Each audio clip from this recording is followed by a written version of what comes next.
Ағайын саламатсызбы, Азаттықтың Айбек Бейбосынов. Мен екі сұрағым бар, мүмкін осы кезек-кезегімен ұзатып алайын. Біріншісі, албетте бүгінгі күнде негізгі темасына айналып отырған прокуратураның мағлұматында айтылған 4 қылмыс иши бойынша саяси қуғындық қатары сипаттасып қалуы. Төрт берелерін келтіріп жатыр, екі иші деп айтып жатыр, аз белгісіз болған. Азыр кандай деп келтирсе ошончо келтире берет, алардын укугу бар. Себеп Кыргызстанда конституция иштебейт деп качандан бери айтып келатат. Убактысын карап отуруп, мындай бир каникулга чыгаарда, же бир кандайдыр бир маселе болуп калаарда чыгат да ушундай. Мен дагы силер сыяктуу, мүмкүн силерде маалымат көбүрөөк болсо керек. Силер сыяктуу мен да залда отурганда бүгүн уктум, мындай дейт да 36-берене деп айтып атабы. Адамдын атайлап кылмыш жасаганга каражаттарды же куралдарды издөөсү дейт. Жыйлайык ташуусу атаң көрө. Ушул өлкөдө 30 жыл деп айткандан бери ушу менден артык конституцияны бузбагыла, конституциянын алкагында жашагыла деп кыйкырган менчелик киши болбосо керек. Конституциялык сот дагы менчелик ошо конституцияга чакырбаса керек. Мындай. Бул беренелерди мындай эле коелу. Анан 278 деп айтты дейт, массалык башаламандыктар дейт. Атан аман эле болсун. Мындайча айтканда, баарына жараткан бар, жараткандын алдында эч ким жоопкерчиликтен кутула албайт.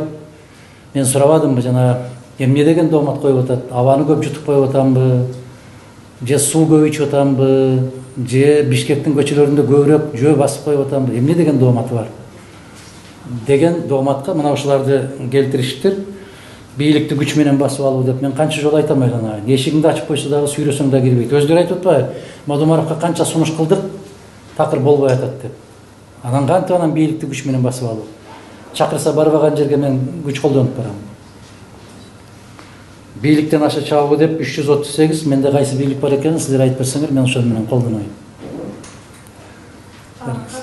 Жана саясий деп айтканга болобу дегениңизге, бул 100%дан 100 эсе көбүрөөк саясий. Бул жерде тек гана саясат. Саясат дагы бир жолу саясат. Ошо. Экинчи сурактар узатылай. Буга чейин ушул 1 жылдай болуп калды. Анда дагы башкы прокуратура ушундай эле аракет көрүп, анда жоопкерчилик депутаттарга уруксат берген эмес. Андан бери убакыт өттү, көп нерсе алмашты. Бул жолкусунда кандай сценарий менен кетиши мүмкүн? Билбейм, алардын оюнда эмне бар экенин билбейсиң. Кандай даярдыктарды көрүштү, канчалык сыр сактай алышты, канчалык кишилер менен сүйлөшө алышты, макулдаша алышты. Бирок сиз туура айттыңыз, убакыт өтө менен биздин жогорку кеңештин депутаттарынын дагы саясий дагы мындай бир кесиптик дагы былтыркыга салыштырмалуу быйыл башка, быйыл бир топ жогору. Ошондуктан кандай чечим кабыл болот аны айтыш кыйын.